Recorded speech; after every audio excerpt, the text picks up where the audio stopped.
If you've ever dreamed of owning your own helicopter, you may find the cost involved eye-watering. Chances are most of us had to scrape the bottom of the barrel to find something we might have a hope of being able to afford. And this is that barrel. Yes, it's actually a helicopter made out of a barrel. Now, to my knowledge, this aircraft is entirely fictional, and there isn't actually anything available like this to buy. So you still can't buy one, and if you could, you probably shouldn't. But it did allow me to crowbar in that barrel pun. This is, however, absolutely free and available from flightsim.to, and you'll find a link in the description. Now, it looks like this thing's been rolling around for a couple of months now, but I've been busy with live stuff and only stumbled across it the other day. And those who've been following this channel for a while have probably realised I can't resist something a little bit weird. Now, I recently switched from using Questlink and recording my VR footage from there to doing it on virtual desktop using the new VDXR runtime. While this has made a significant improvement to the sim's performance in VR, it does mean I've had to find a new way of recording it. I started using OBS Studio, and while the sim renders smoothly, OBS seems to lag occasionally. If anyone has any pointers on improving the performance, please let me know in the comments.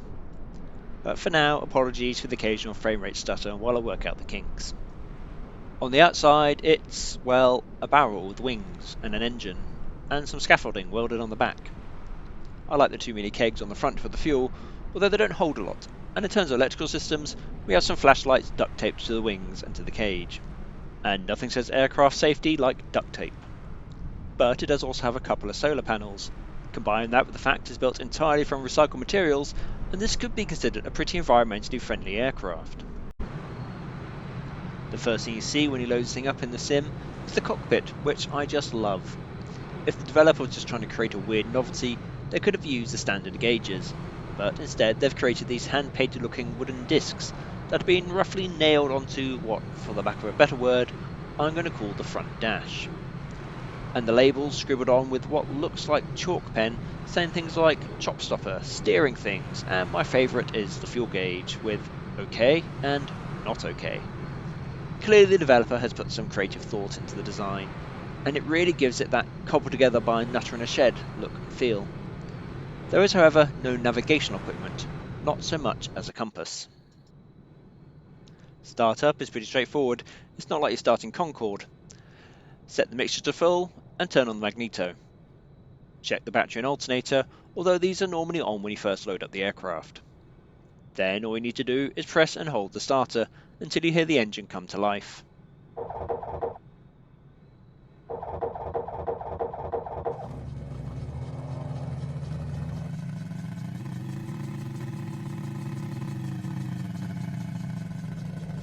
Once you're up and running, check the governor is engaged and the RPM gauges are in the green. And you're ready to roll.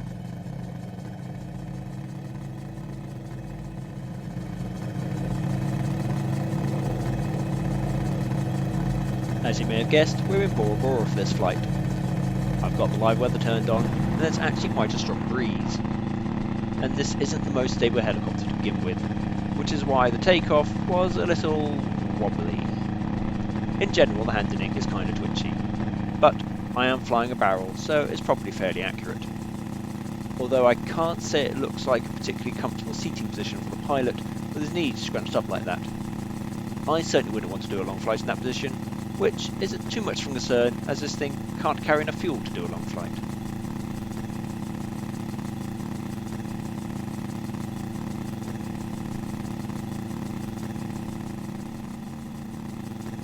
Up ahead is a small cave inside the mountain.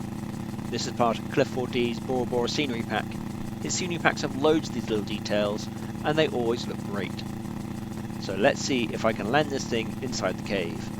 I've done this landing a couple of times with other helicopters, but not one this twitchy before, or with this tailwind. Also, it would be good if I could avoid landing on the people. I imagine that's the kind of thing that could lose you your pilot's license. I lost forward movement a little bit too soon, so I tried to edge it forward. However, the twitchy controls and the tailwind made for a rather ugly landing. I do have damage turned on, and I'm fairly sure that landing should have killed the helicopter. But it seems fine, so possibly damage isn't modelled, which right now I'm quite grateful for. But now I'm right at the back of the cave, so I get to demonstrate the ground taxi capability prematurely while I reverse out of here. I'll cover manoeuvring on the ground in more detail later, For now, I just need to turn around without hitting anything or anyone.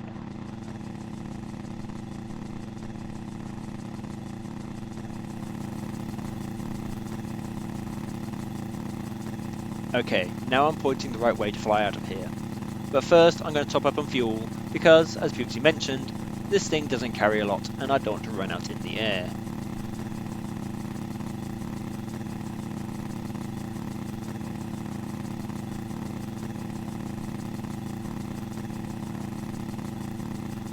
Now I have plenty of fuel, I'm going to edge forward and try not to chop this guy's head off. Top tip, if there's a helicopter with an engine running, don't stand anywhere near it.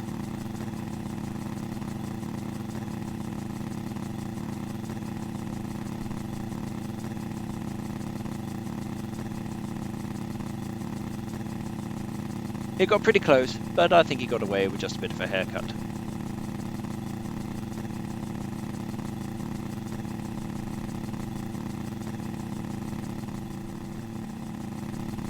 Now I've tried overspeeding this, and while I've gotten speed into the red, I've not reached the too fast line, and although the handling got a bit more erratic, it didn't go barrelling out of control. It will take fairly aggressive handling, provided you're prepared to deal with correcting it afterwards. I love these little holiday huts out in the water, not that I could afford to go on holiday here, but one can dream. For now, this is as close to Bora Bora as I'm like to get. Although I don't know if there's really this many flocks of flamingos in Bora Bora, but fortunately they don't seem to cause any bird strikes in the sim, and they make it look more interesting. It also just occurred to me that there doesn't seem to be any kind of mechanical linkage between the engine and the tail rotor. Remember though, this is a freebie, which the developer I think mostly made for his own amusement, so we can't be too picky with this kind of stuff. Of course, no review of a flying barrel would be complete without at least attempting an actual barrel roll. First I'm going to gain some altitude because I can't say I'm 100% confident in how this manoeuvre is going to pan out.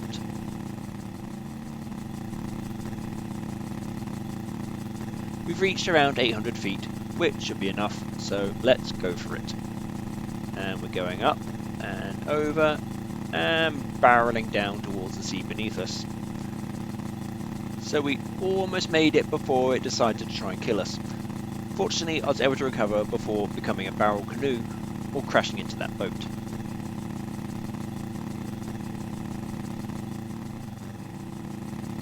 If you can spot the windsock, you'll see that it's fully out, which means the wind is fairly strong and it's also coming from around our 4 o'clock.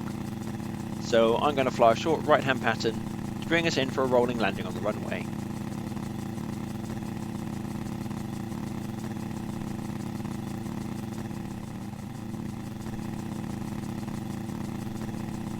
As I bank round the line of the runway, the headwind kills a lot of my airspeed.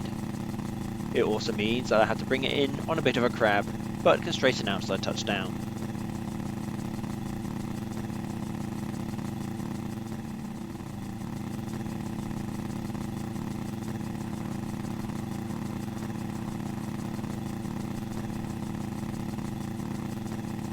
Now we did a little ground taxi in the cave, but we can see it in action a bit more clearly on the runway.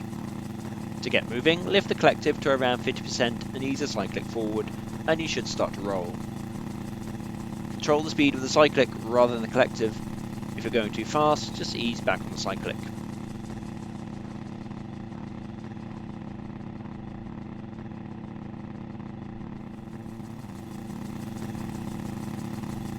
Be sure to slow down for the corners and be gentle with the pedals. It's very easy to tip this thing over. Once you get this barrel rolling, it certainly handles a lot better than the BKB-8 does on the ground, and in the air for that matter.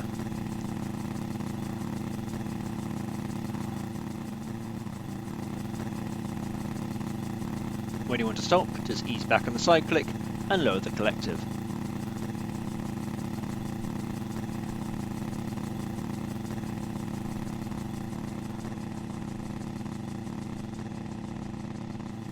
That's about it for this video. Obviously this thing isn't intended to resemble a real aircraft, it's just a developer having a bit of fun, and that's exactly what this is. You might even say it's a whole barrel of fun. I'm sorry. It's not intended to be taken too seriously, but at the same time it works well. and there's something really creative in its design. Given it's a freebie, there's really nothing to complain about. I hope you've enjoyed this and give this a go. Please consider hitting the subscribe button if you haven't already, and until next time, fly safe.